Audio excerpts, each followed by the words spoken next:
Ladies and gents, welcome to round 7 of Div 1 for FTRL. We are at around the notorious Japan circuit. It's not the easiest of tracks. You've got two pretty difficult corners of the Degners, which we see CJ Payne making his way through on his out lap.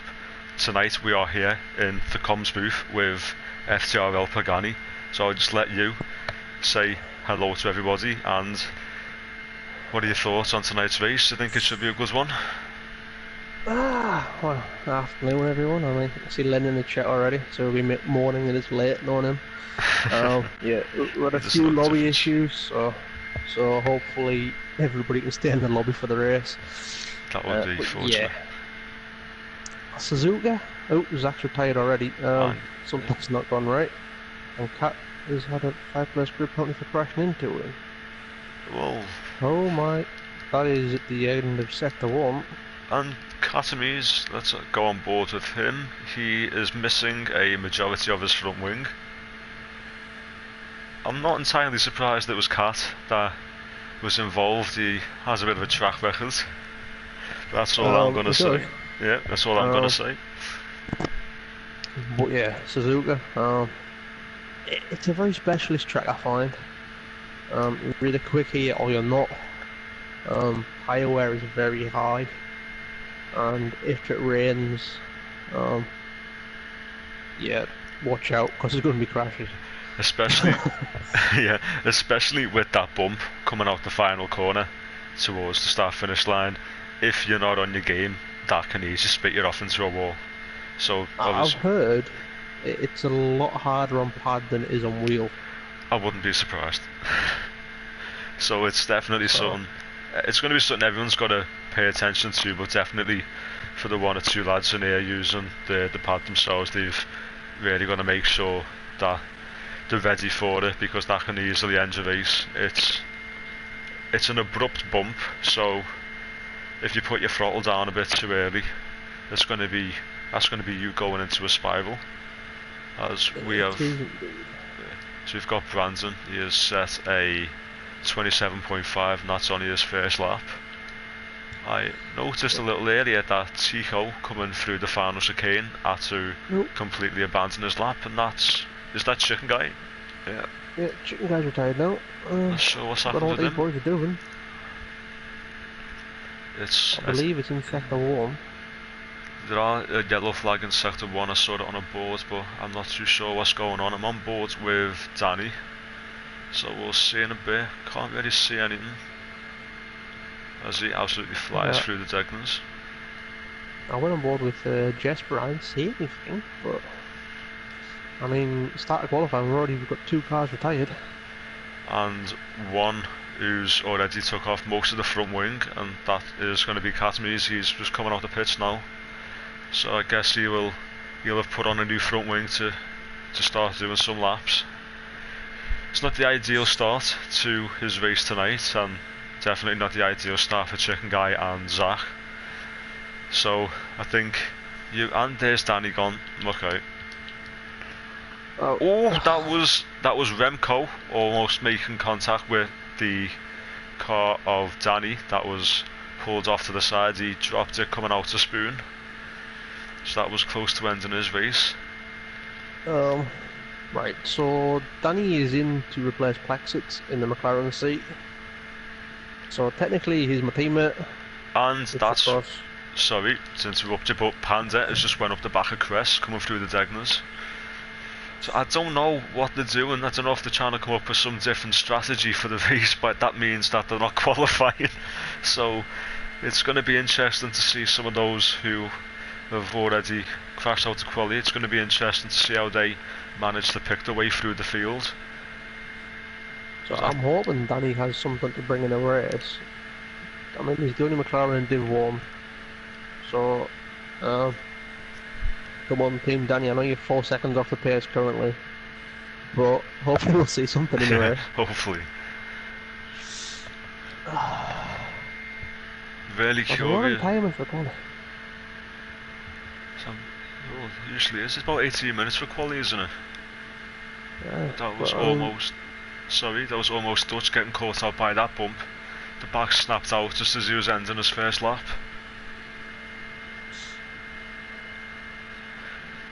It's definitely going to be an interesting race tonight.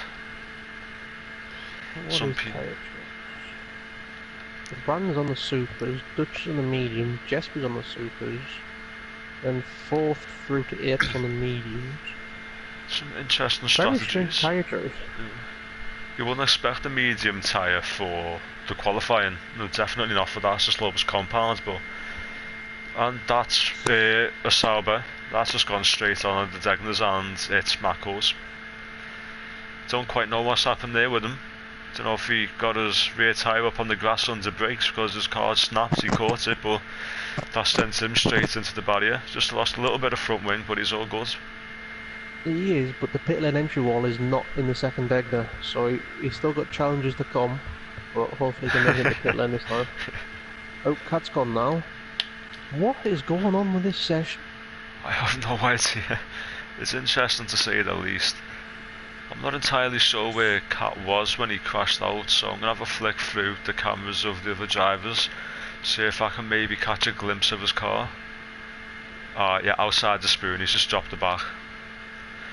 So it's fairly similar to Danny. It's not really a corner you'd expect it from. Because usually that's one where you can get your foot down.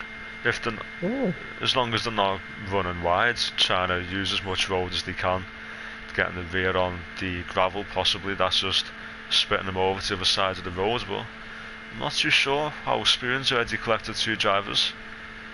So Jesper's just starting a lap. While everybody's retiring, I'll have a quick look at the chat. We've got a few hashtag Team Ravers in the chat. We always do, he's got his own fan club. Got Blue Phoenix in the chat saying he's a bit ill today, so I'll get well soon, buddy. We know you're always tuning in. Lennon wants to support the Red Bulls, because obviously I'm in it myself, but we're like 100 points off, so I don't think we can claw the championship back. Well, not if you bottle the championship, Lennon. I mean, if you win Div 2, you might. So, beat Aaron. There you go. Well, half the time he isn't sober, so it'll be a challenge for him. I was going to say, if you sober up for race day, you'll be fine, Lennon. I don't think he's here to the phrase sobering up. And that's Tim, he's put it on pole by a 10th. Yes, indeed. Tim 12, our renowned qualifying specialist. Haven't seen much of him this season, been on holiday for the first couple of races, I think. But in his season in Div 2 and then his first season in Div 1, he had the most poles combined of any driver. So, I just want to point out a really good job so far from Dutch. He's only 6/10 off the qualifying time of the pole sitter, and he's on the medium tyre, which is usually about a second to a second and a half slower, so that's Dutch being Dutch. He's driving pretty quick. He is indeed. His Ferrari teammate ain't slow either. You got CJ. He's doing a very good more job. or less exact same time as Bran on the soft tyre. So. And Bran's on the super soft as well. So it's definitely a mixed. Drivers having mixed decisions about what tyre they want to take for qualifying. So you've got CJ is the only driver to decide, you know what, I'm going to use the soft tyre. And we've only got 4 drivers that are using the super soft and everybody else running for the mediums. It's quite an interesting choice with the mediums, to be honest with you. It is, but I mean, if you haven't done much practice, it's good to get some sighted laps on the mediums and then do a quick lap on the softs at the end. If these mediums do end up being the actual qualifying tyre, it will mean that they can have a very long first stint, but the tyres will be a slight bit worn, which is, to me, doesn't make too much sense. I'd usually prefer the middle compound and the harder compound, but these Div 1 drivers have more of an idea of what they're doing than I do, so I'm going to trust what they're doing. So you got Tom always put it up into P5. As he goes very wide into turn 1. Nearly says hello to a barrier. Right, I've just seen a message from Dutch saying that the lobby is doing odd things. You can see 3 Williams cars on the map. 3 Williams cars on them? I mean, they haven't got many points in Div 1, so maybe this is the new strategy they're trying. Maybe just get another car in. It's a bold strategy. Seems to be that Div 2 is scoring the more points for them, even though I haven't drove for 2 races. So a little quick jab at them. What are you doing? I mean, but we've got Danny in the chat saying he can do a 126.2 in qualifying, lol, but he's currently sat on a 136.7 under retirement. I don't know where the 36.2 is coming from.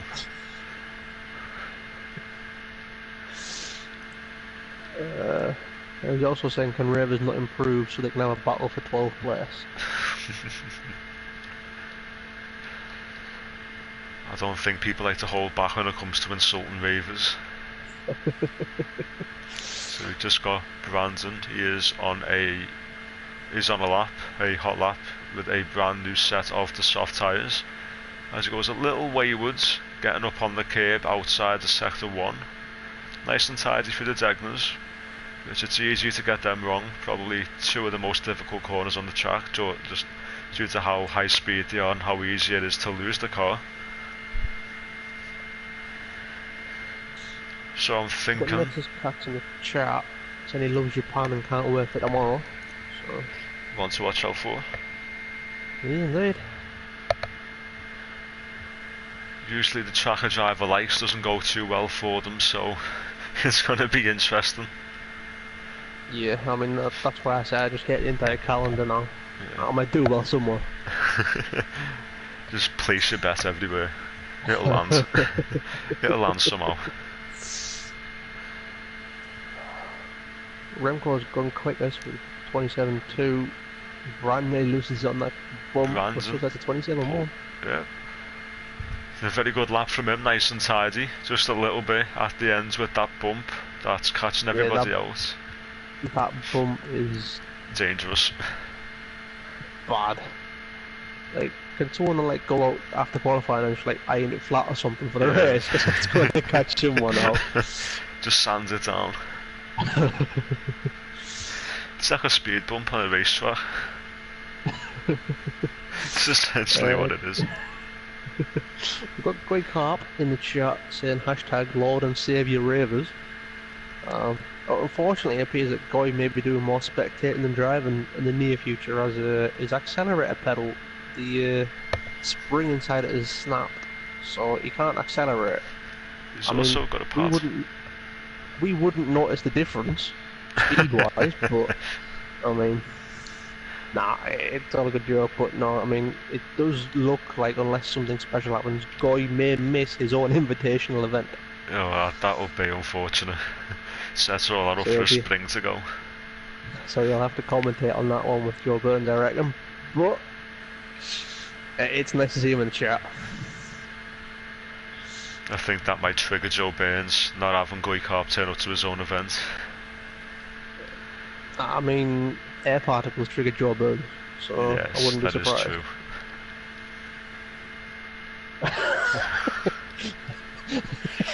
is true. Oh, I've just seen Dunzo in the chat. Guy took the spring break literally.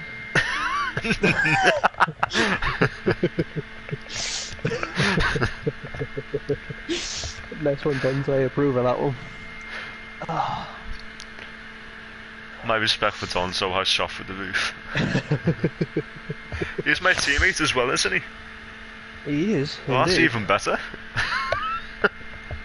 And all I can say about Dunzo is he has been getting quicker and quicker. He had a fantastic race at Singapore.